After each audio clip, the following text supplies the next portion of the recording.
Hello friends, आपके इस YouTube channel पर आपका बहुत बहुत स्वागत है। आज हम आप लोगों को एलसीएम बताएंगे, जिसको हिंदी में हम कहते हैं लघुत्तम समापवर्धक, ठीक है, जिसको एलसीएम का फुल फॉर्म होता है लिस्ट काउंट फैक्टर। तो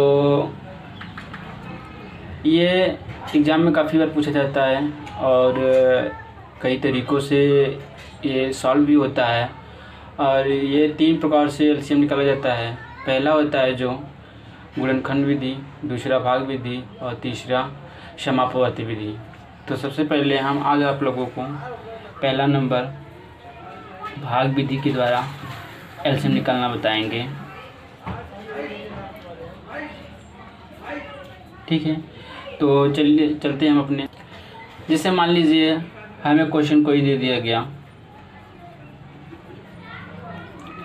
क्वेश्चन में हमको मिल गया 8, 9, 12 और 18 का भाग विधि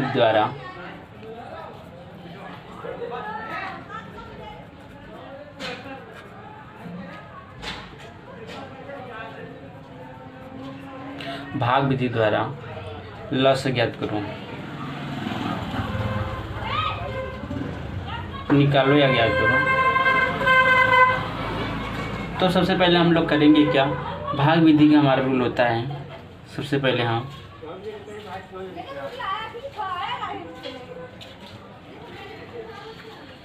ऐसे कॉलम बना लेंगे और यहाँ पे हम उनके मानों को लिख देंगे, ठीक है। उसके बाद हम लोग करेंगे क्या कि सबसे पहले हम सबसे छोटा नंबर लेते हैं 2। सबसे पहले हम 2 से डिवाइड करेंगे, तो 2 से डिवाइड करेंगे तो 2 को ऐसे डिवाइड करेंगे यानी कि ये 8 डिवाइड हो जाएगा, यानी कि 2 चौका 8, ठीक है ना।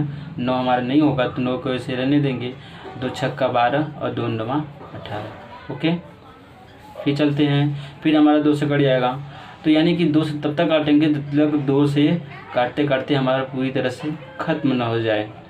तो जैसे यहाँ पे फिर कटेगा 2 दूना 4, 9, 2 3 6, फिर 9, ओके। अभी फिर एक बार 2 से कटेगा तो यहाँ पे फिर 2 1 2, 9 3 और यहाँ पे 9, ओके। अब यहाँ पे हम देखेंगे कि हमारा यहाँ पे 2 से नहीं कटेगा, तो हम क्या करेंगे, 2 के बाद हम 3 संख्या लेंगे, क्योंकि यहाँ से 3 से विभाजित हो जाएगा। तो हम उसी के अनुसार 3 संख्या ले लेते हैं और 3 से काटेंगे तो 3 त्रिक 9, यहाँ 3 1 3 और 3 त्रिक 9। फिर देखते हैं एक बार हमारा 3 से और कटेगा तो 3 1 3, 3 1 3, 3 1 3, 3 1 3, ठीक है, ओके। यहाँ पे हम देखते हैं कि हमारा सब यहाँ पे सबसे भाग हमारा कट गया। अब क्या करेंगे, हमारी जो संख्या होती है वहाँ पे हम जैसे यहाँ पे लिख लेते हैं लस, ठीक है। लस बराबर हम क्या लिख लेते हैं, अब जितना हमारा ये नंबर्स निकले हैं उसको हम यहाँ पे गुणे के रूप में कर लेते हैं, यही हमारा नंबर से। अब इसको हम क्या करेंगे, मल्टीप्लाई कर देंगे, तो 2 दूना 4 दूना 8 3 24 3 72, क्या हो गया, ये हमारा लस आंसर गया। किस विधि द्वारा, भाग विधि द्वारा। आइए चलते हैं हम दूसरी विधि है हमारा गुणनखंड विधि। कौन सी विधि, गुणनखंड विधि। तो गुणनखंड विधि का हमारा ये होता है कि हमने जो संख्या ली थी, क्या ली थी, 8 9 12 18, ठीक है ना। तो यहाँ पे हमने संख्या ली थी, यहाँ लिख लेते हैं 8 9 12 18, ओके। यहाँ पे हमने जो संख्या ली थी 8 9 12 18, अब 8 को ऐसे मल्टीप्लाएंगे, अभाज्य गुणनखंड करेंगे 8 का, तो क्या होगा, 2 दूना 4 दूना 8, ओके। ऐसी इसी प्रकार 9 का 3 व 3, इसी प्रकार 12 का तो 2 छक्का 12, यानी कि 2 दूना 4 3 12, उसी प्रकार 18 का तो 6 3 18, यानी कि 2 3 6 3 18, ओके।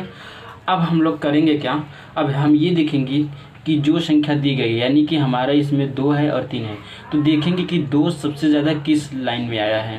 तो 2 हमारा सबसे ज़्यादा इस वाली लाइन में आया है, ठीक है ना। तो हम क्या करते हैं, तो यहाँ पे हम लिख लेते हैं लस बराबर, यहाँ पे लिख देते हैं 2 गुणे 2 गुणे डी। ओके, अब हम ये देखेंगे कि 3 हमारा सबसे ज़्यादा किस लाइन में आया है।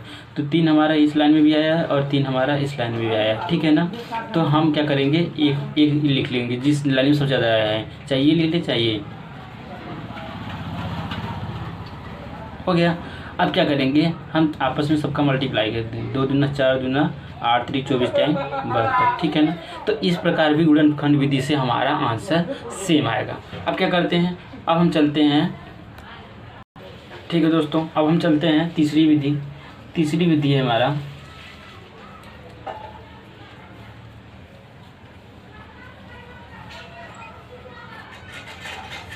समापवर्ती विधि, या इसको हम कर सकते हैं लघुत्तम समापवर्त,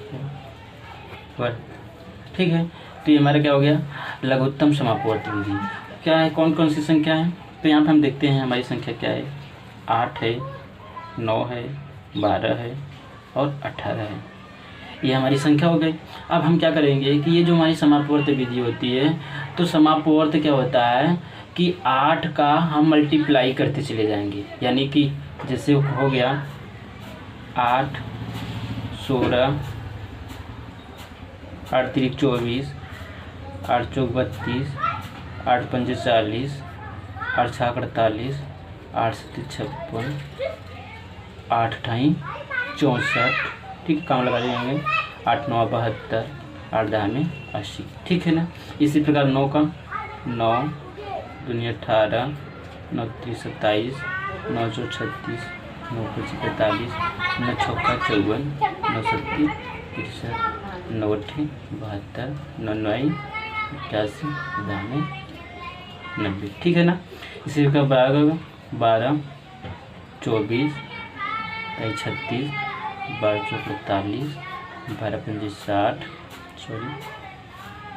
12 6 72 12 7 84 12 8 96 12 9 108 12 10 120, ठीक है। उसी प्रकार 18 का 18 36 54 18 72 18 95 18 6 108 18 7 126 18 8 144 18 9 182 18 180 हो गया।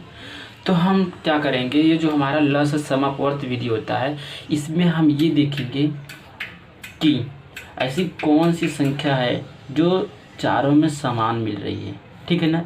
सबसे पहले हम क्या करेंगे, हर एक संख्याओं का गुणा करेंगे, यानी कि मल्टीप्लाई करते चले जाएंगे, जैसे 8 16 32, ठीक है ना। ऐसे कुछ क्रम बढ़ा लेंगे, फिर ऐसे 9 का कुछ क्रम बढ़ा लेंगे, ऐसे 12 का और ऐसे 18 का हमने बढ़ा लिया क्रम। अब क्या करेंगे, अब इसमें देखेंगे कि चारों ऐसी कौन सी संख्या जो चारों में मिलती है। तो यहाँ पे हमको देखने से ये मिलता है कि यहाँ पे हमारा जो 72 है वो चारों में मैच खा रहा है, क्या है, मिलाप हो रहा है, ठीक है ना। ये जो हमारी 72 वाली संख्या ये चारों में मिल रही है, तो क्या होगा, यही हमारा क्या हो गया, लस, क्या हो गया, यही हमारा लस है, ठीक है। हेलो फ्रेंड्स, ध्यान देंगे अब इसमें हम कि जो हमारा ये लघुत्तम समापवर्त विधि है, अब इसमें हम ये देखेंगे कि सबसे जो मिनिमम वाली संख्या तीनों मैच करेगी वही हमारी क्या होती है, लघुत्तम समापवर्त होता है आंसर, ठीक है ना।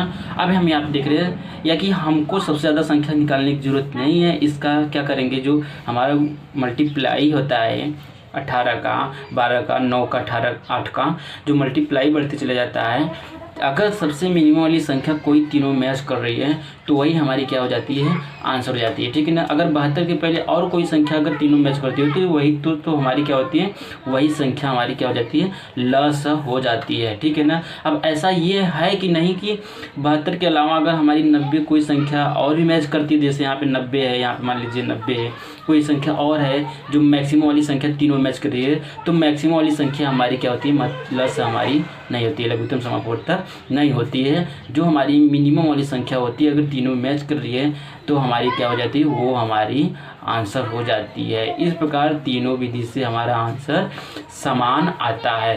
ध्यान देंगे कि इसमें जो होता है मिनिमम वाली संख्या हमारी क्या होती है, लस होती है, जबकि क्या होता है मस में क्या होता है सबसे मैक्सिमम वाली संख्या जो जिसमें तीनों सब में समान होती है मैक्सिमम वाली संख्या मस में, उसमें वो हमारा आंसर होता है। और लस विधि में हमारी क्या होती है लिस्ट कॉमन मल्टीपल में हमारी जो होती है मिनिमम वाली संख्या समान होती है। ओके, तो आपको ये तीनों विधि से समझ में आ गया होगा।